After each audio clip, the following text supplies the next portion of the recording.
네, 만나서 반갑습니다.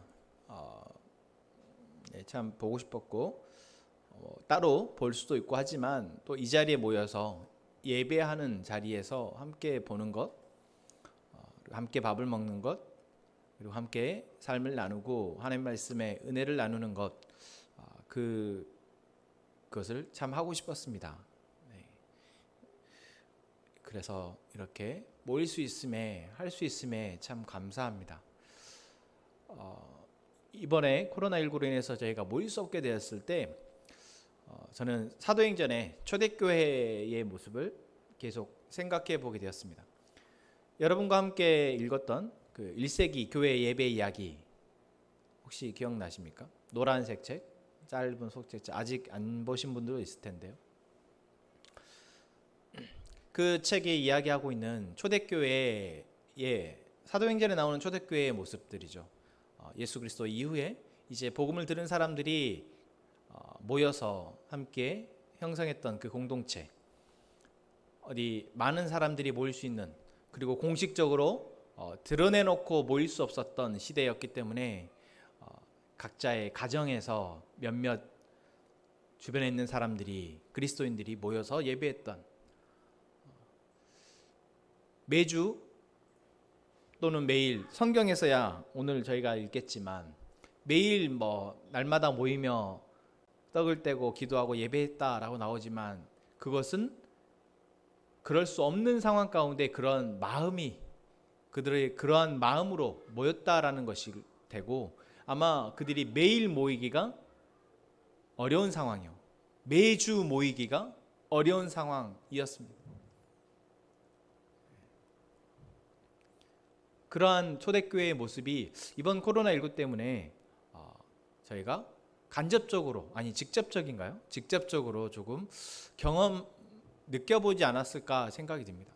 저는 그래서 이번 코로나19의 상황 가운데에서 우리 교회의 모습에 대해서 다시 한번 정말 우리가 교회인가 라고 생각해 보게 되었습니다.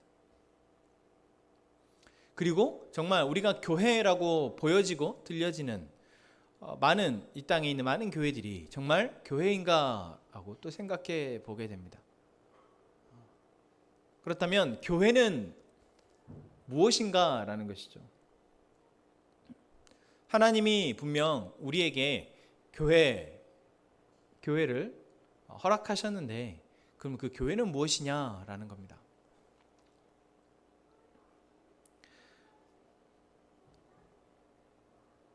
저희가 그 교회를 찾아가기 위해서 5월 한 달 동안 진실한 공동체라는 주제를 가지고 말씀을 나누려 합니다.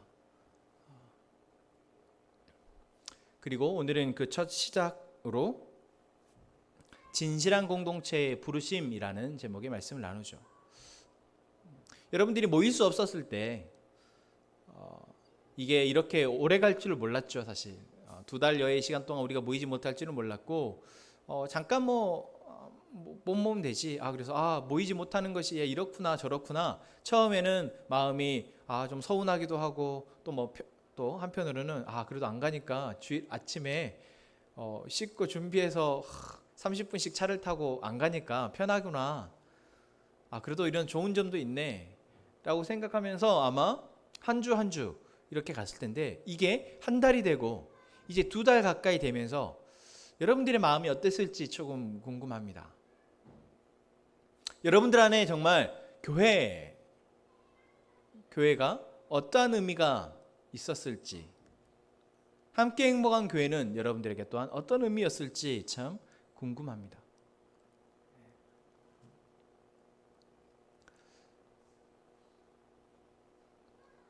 제가 이런 궁금증을 갖게 되는 것은 이제 교회가 이렇게 모일 수 없게 된, 우리 교회뿐만 아니라 모든 우리나라에만 아니라 전 세계적으로 모일 수 없게 되는 이런 상황 가운데 목사님들이 걱정하는 부분들이, 이제 성도들이 이렇게 안 모이고 예배를 드릴 수 있게 되고, 또는 공식적으로 내가 안 가도 아무도 모르는 이런 상황이 됐을 때 성도들의 이제 믿음이 떨어질까 봐, 그래서 이제 이 상황이 끝나고 나도 이제 그들이 예배의 자리로 나오지 않을까 걱정을 참 많이 하셨던 것 같습니다. 저는 사실 그런 걱정은 안 했습니다. 제가 믿음이 좋아서라기보다 여러분들 안에 있는 하나님을 향한 또한 교회, 모임, 예배를 향한 마음을 저는 알고 있기 때문입니다. 근데 그걸 모르면 사실 불안할 수밖에 없죠. 또한 성도들을 만나서도 저희 여러분들뿐만 아니라 다른 분들을 이제 만나면서도 그런 생각을 하게 되었습니다. 안 나가고 설교를 들으니까 참 좋더라. 저희 여러분들도 마찬가지지만 아이들이 교회에 와서 같이 예배를 드리면 예배 드리기가 참 힘듭니다. 그런데 집에서 예배 드리니까 아이들은 자기들끼리 자기들의 시간을 갖고 오롯이 나의 예배를 드릴 수 있으니까 또 그런 좋은 점이 있더라라고 이야기를 하는 거죠.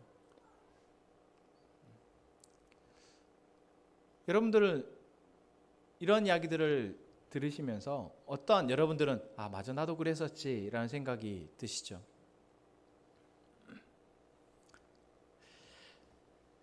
그러면서 이제 이 마음이 굳이 모이지 않아도 되겠구나 라는 마음으로 나아갈 수도 있습니다. 이제 목사님들이 걱정하는 것은 그런 거죠. 모이지 않아도 집에서 유튜브로 이번 코로나19로 인해서 이런 이야기를 하시더라고요. 이제 교인 성도수를 재적 교회가 아니라 유튜브 조회수로 해야 한다라고 해서 서울에 이제 한 목사님 교회에는 주일 예배 이런 실황이 30만 명이 이상의 조회수를 기록한다고 합니다. 그러면 실제로 그 교회의 성도들은 10,000명이 정도밖에 되지 않지만 30만 명이 예배를 본다는 거죠. 그럼 나머지 29만 명은 다른 성도들이겠죠. 실제로 내가 그냥 다니고 가서 예배 드리던 교회 예배, 설교를 듣던 것이 익숙하던 사람이 그것이 없어졌을 때 자기 교회 메시지가 아니라 다른 교회의 메시지를 찾는다라는 것입니다. 그 한 교회뿐만 아니라 다른 설교를 잘 하고 또 뭔가 컨텐츠나 이런 부분에 있어서 조금 우리가 익숙하고 보기 좋고 하는 방송 설교들이 많은 관심을 받고 있다라는 것이죠.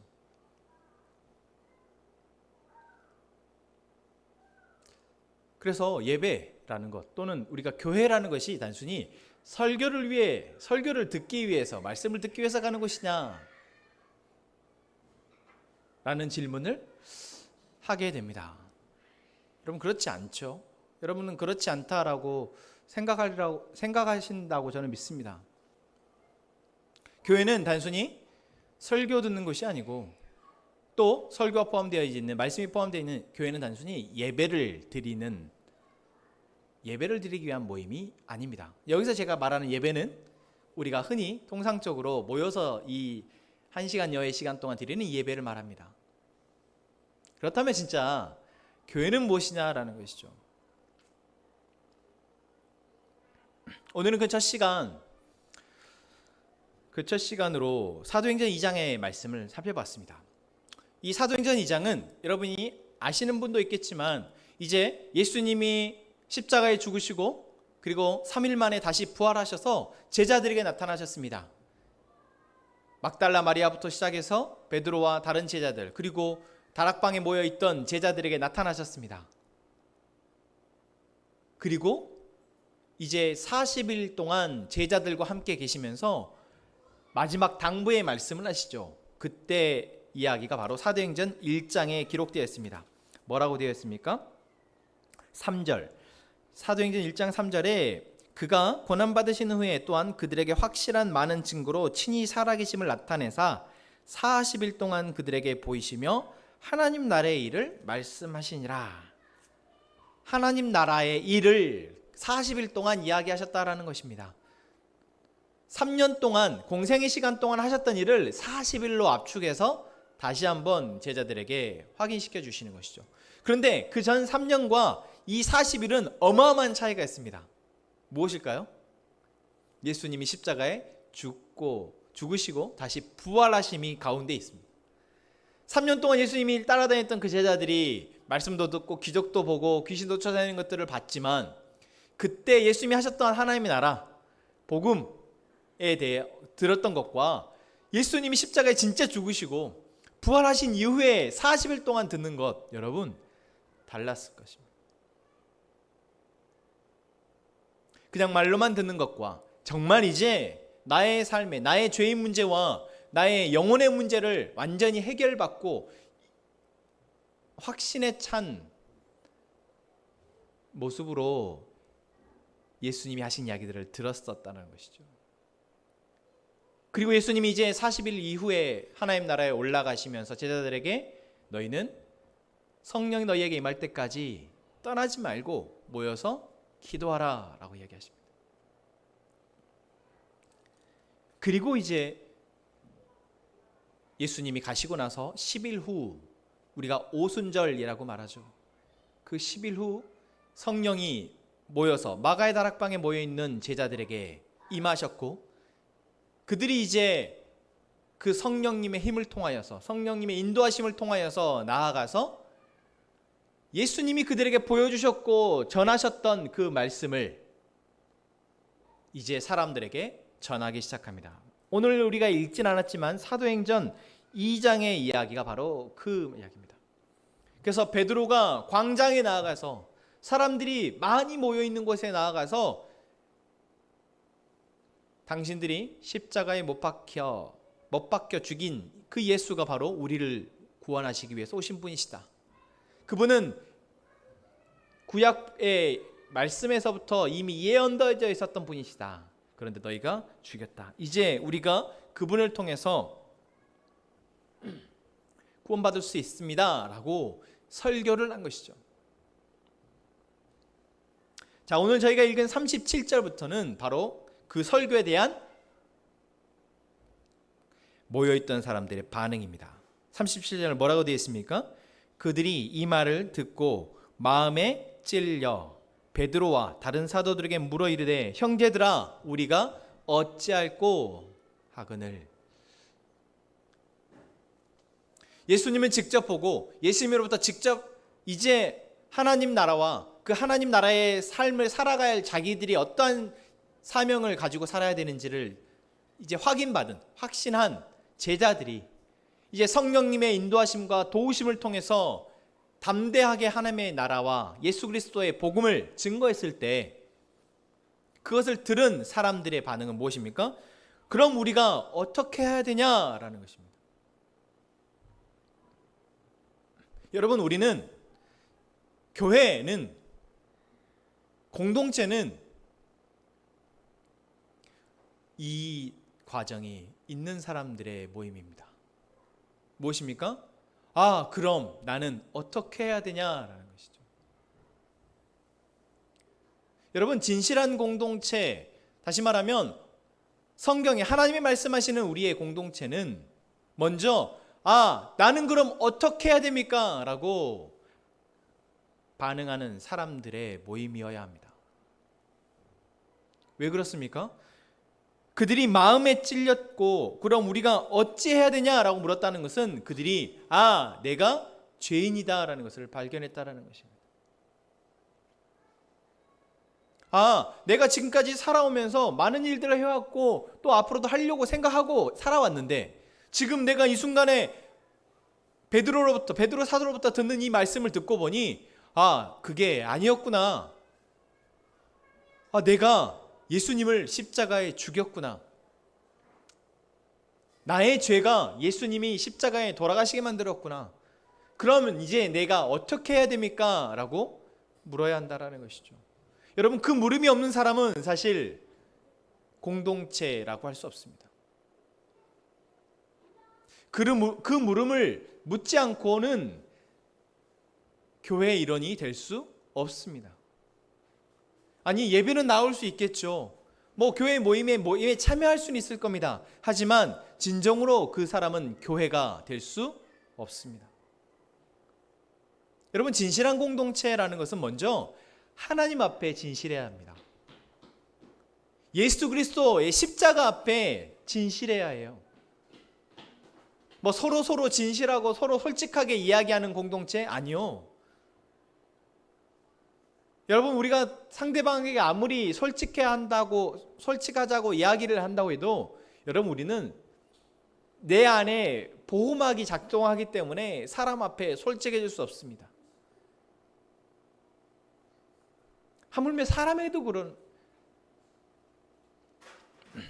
내 가족들에게도, 내 부모에게도 우리가 솔직하지 못하고, 내 아내와 남편에게도 솔직하지 못하고, 내가 정말 가깝고 나의 모든 것들을 터놓을 수 있는 사람이라 할지라도 우리가 완전히 진실할 수 없는데요.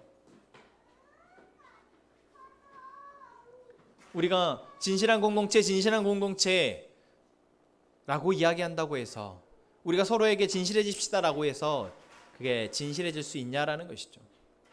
없습니다.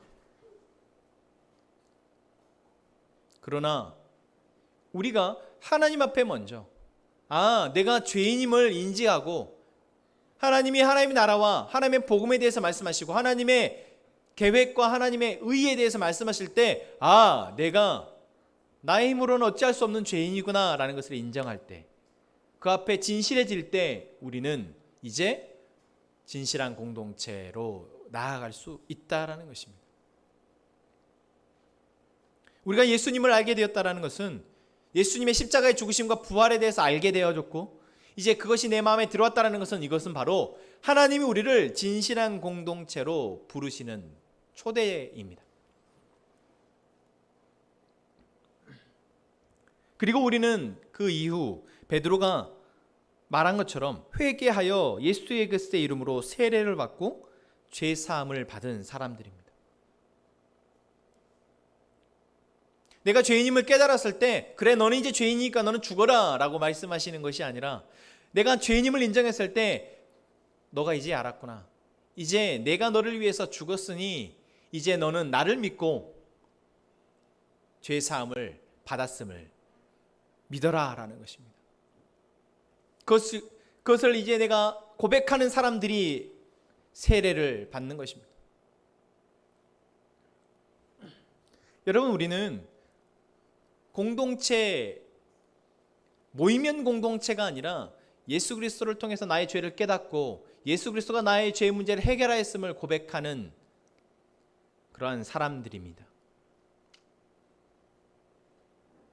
그래서 우리가 모여 있으면서 얼굴 생김새가 다르고, 옷을 좋은 옷 입고 안 좋은 옷 입고, 뭐 비싼 신발을 신고 안 비싼 신발을 신고, 내가 말을 잘하고 못하고, 그것은 하등에 상관없이 우리가 모두 다 같은 출발선에서 왔다라는 것을 우리는 알아야지만 진실할 수 있다는 거예요. 우리가 모두 다 죄인이고 저 사람만 죄인이 아니라 나도 죄인임을 우리가 서로 고백하였고, 그리고 이제 이 죄의 문제가 예수 그리스도를 통해서 해결되었음을 이제 서로가 고백하는 사람들임을 알 때 우리가 진실한 공동체가 될 수 있다는 것이죠.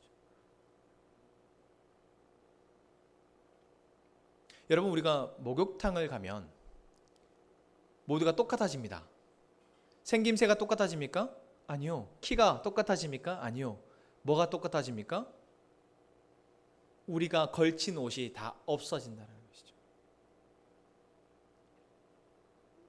여러분, 우리가 교회로 모인다라는 것은 우리가 뭐 옷을 벗고 일하는 것이 아니라, 우리 모두가 죄인임을 인정하고 그 죄의 문제를 예수 그리스도를 통해서 동일하게 해결받았음을 서로가 알게 되어지고 서로를 인정하게 되어질 때, 그것이 진실한 공동체의 시작이다라는 것이죠.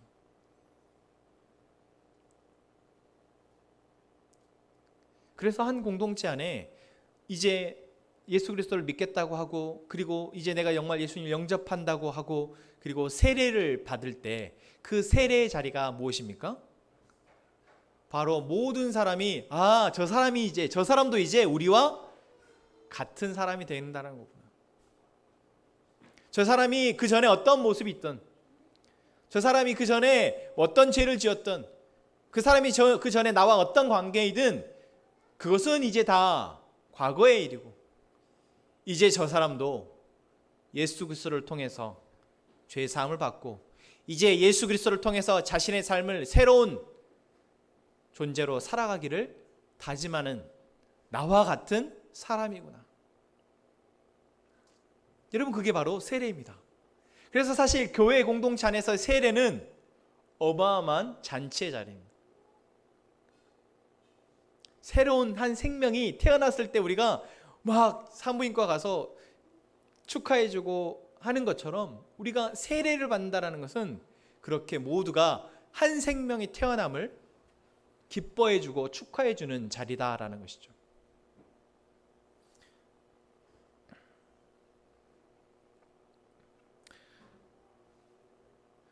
여러분, 우리의 공동체는 이러한 공동체 되길 원합니다.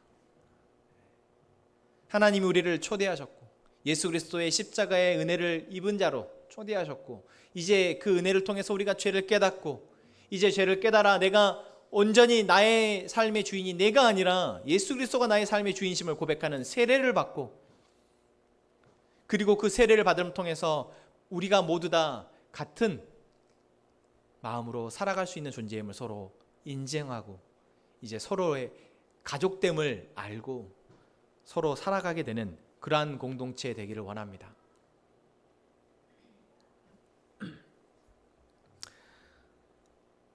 이제 이 베드로의 이 이야기를 듣고 사람들이 뭐라고 반응합니까? 41절에 그 말을 받은 사람들은 세례를 받음에 이날의 신도의 수가 3,000이나 더하더라. 이 말을 듣고 그곳에 모여있는 사람들이 이제 세례를 받았다라고 얘기했습니다. 여기서 여러분, 우리가 중요한 사실은 하나님의 은혜는 우리가 어떻게 반응하든 상관없이 계속해서 부어지지만 마치 햇빛이 우리 사람에 상관없이 계속해서 자기의 빛을 이 땅에 비추듯이 부어지지만 그것에 은혜를 누리게 되는 사람은 그것에 반응하는 사람이다라는 것입니다. 이 말을 들은 사람들이 세례를 받았다라고 그럼 세례 받았는가 보다. 다 세례 받으려고 거기 있었던 사람인가 보지. 여러분, 그렇습니까? 아니요, 그렇지 않습니다. 이 사람들이 다 어떤 사람들이냐면요, 각자의 자리에서 이제 안식일이 가까우고 유대의 절기가 가까우니까 예루살렘에 모여서 예배하려고 하는 사람들이었습니다. 물론 모두가 그러진 않았겠지만 그래서 각 처에서 왔다라고 얘기합니다. 그래서 앞에 베드로가 설교를 하는데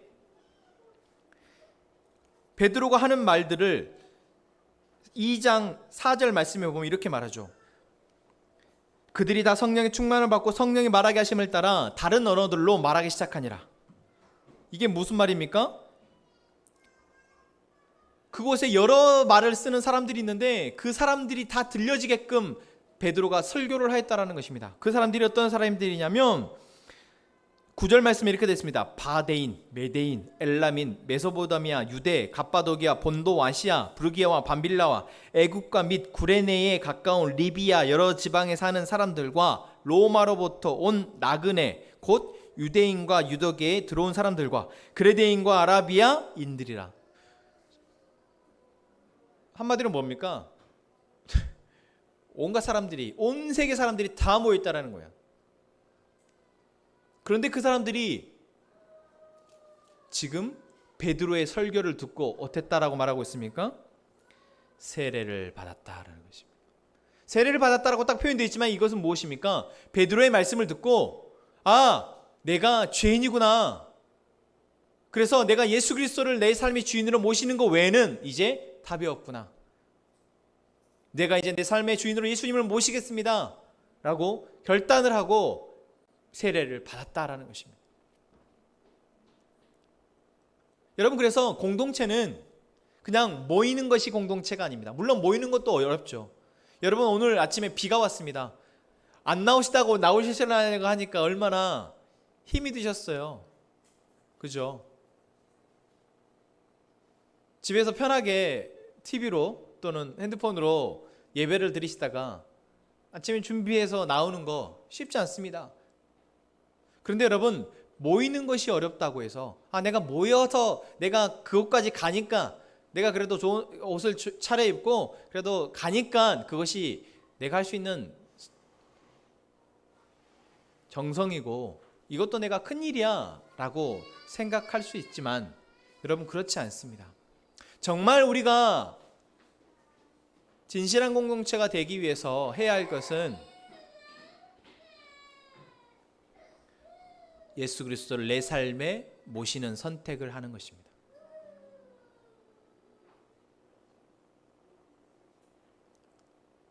나오는 것을 선택하는 것도 어렵지만 어려우니까 그 정도까지는 아니요. 예수 그리스도가 내 삶의 주인이심을 선택하지 않는다면 여러분 공동체를 할 수 없습니다. 제가 여기서 말하는 공동체람은 이제 정말 예수님 내 삶의 주인을 모시고 예수님이 나에게 맡기신 사명을 위해서 살아가는 존재들입니다. 그것을 잘하냐 못하냐의 문제가 아니라 내가 이제 나의 삶의 목표를, 방향을, 방법을 그렇게 설정한 사람들이 바로 공동체입니다. 그래서 진실한 공동체의 부르심에, 하나님의 부르심에 반응한다라는 것은 모이는 것이 전부가 아니다라는 것입니다. 예배를 드리는 것이 전부가 아닙니다. 찬양하는 것이 전부가 아닙니다. 예수님이 내 삶의 주인이심을 고백하는 것이 전부입니다.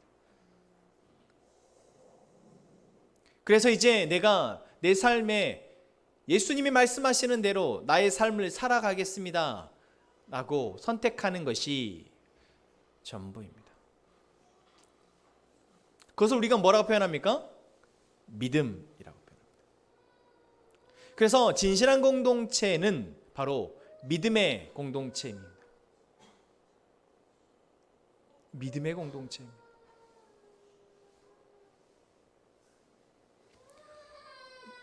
사랑하는 함께 행복한 교회 가족 여러분, 여러분들이 교회에 나오시는 이유가, 교회에 모이시는 이유가, 예배를 드리시는 이유가 예수 그리스도가 내 삶의 주인심을 고백하는 믿음 때문이기를 원합니다. 다른 이유가 아니고, 다른 이유가 아니라 이 이유 외에 다른 어떤 이유도 우리를 온전한 그리스도의 삶을 살아가도록, 그리스도를 닮아가는 삶을 살아가도록 우리를 도울 수 없습니다.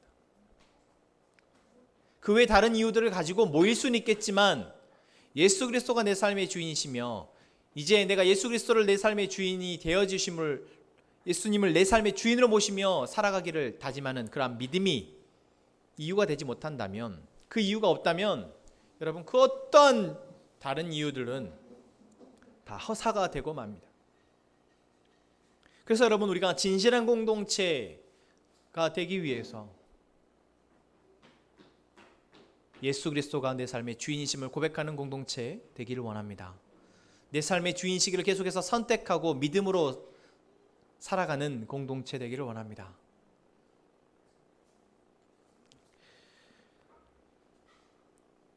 그러한 공동체의 모습은 바로 그 뒤에 하반부에 나옵니다. 43절부터 47절까지에 보면 그렇게 나오죠. 사람마다 두려워하는 사도들을 말미암아 기사와 표적이 많이 나타나니 믿는 사람이 다 함께 있어 모든 물건을 서로 통용하고 재산과 소유를 팔아 각 사람의 필요를 따라 나눠주고 날마다 마음을 같이하여 성전에 모이기를 힘쓰고 집에서 떡을 떼고 기쁨과 순전한 마음으로 음식을 먹고 하나님을 찬미하며 또 온 백성에게 칭송을 받으니 주께서 구원받는 사람을 날마다 더하게 하시니라. 예수 그리스도가 중심이 되어지고 예수 그리스도가 나의 삶의 주인임을 고백하는 사람들이 모여졌을 때 그 모습에 나타나는 증거들이 바로 이런 것입니다. 이 증거의 모습들은 시대마다 계속해서 바뀔 수 있습니다. 지금 저희가 2달여 동안 모이지 못했습니다. 2달여 동안 모이지 못했으니 이제 교회가 아니네. 날마다 모여서 교회 기도하는 날마다 새벽 예배 안 하니까 우리는 교회가 아니네. 떡을 우리가 밥을 안 먹으니까 우리는 교회가 아니네. 우리는 서로 재산을 팔아서 나누지 않으니까 우리가 공동체가 아니네. 아니요. 그것은 예수 그리스도가 삶의 주인심을 고백하는 사람들이 모여 있을 때 그들의 상황과 그들의 삶과 그 시대적 상황 가운데에서 그들에게 주시는 말씀에 따라 그들이 반응하는 것일 뿐입니다. 여러분, 우리가 코로나로 모이지 못했을 때 우리가 어떻게 반응했습니까? 그래도 내가 예수님을 내 삶의 주인으로 모시고 살아가기 위해서 날마다 그래도 큐티하려 했었습니다. 그래도 예배 영상으로라도 있는 자리에서 예배하려고 우리가 했습니다. 쉽지 않죠. 저도 쉽지 않은데요. 또 하필 본문이 에스겔이어가지고 어렵다라고 하시는,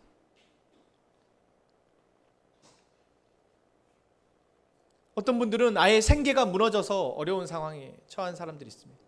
질병에 문제해서 어려운 상황들이 있었습니다.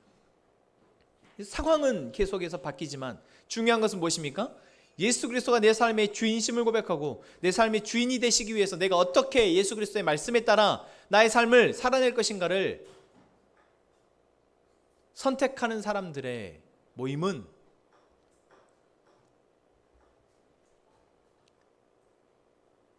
그 본질은 변하지 않는다라는 것입니다. 그 교회는 무너지지 않는다라는 것이죠. 그 교회는 흩어져도 흩어진 것이 아니다라는 것입니다. 모이지 못해도 모이지 않는 것이 아니라 그들은 이미 마음으로 함께 항상 함께하고 있는 것입니다.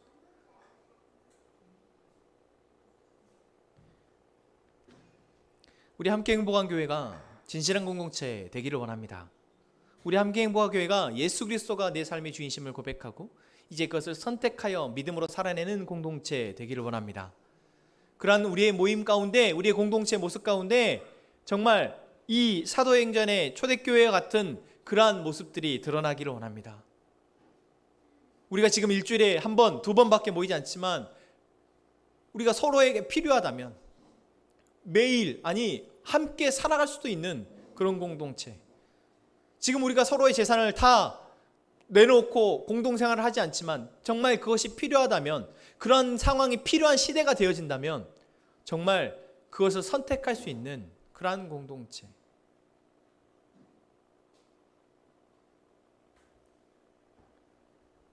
그래서 우리의 입술의 찬양과 우리의 삶의 찬양, 삶의 예배를 통해서 예수 그리스도가 필요한 사람들이 우리를 보고 저 사람들은 이상하다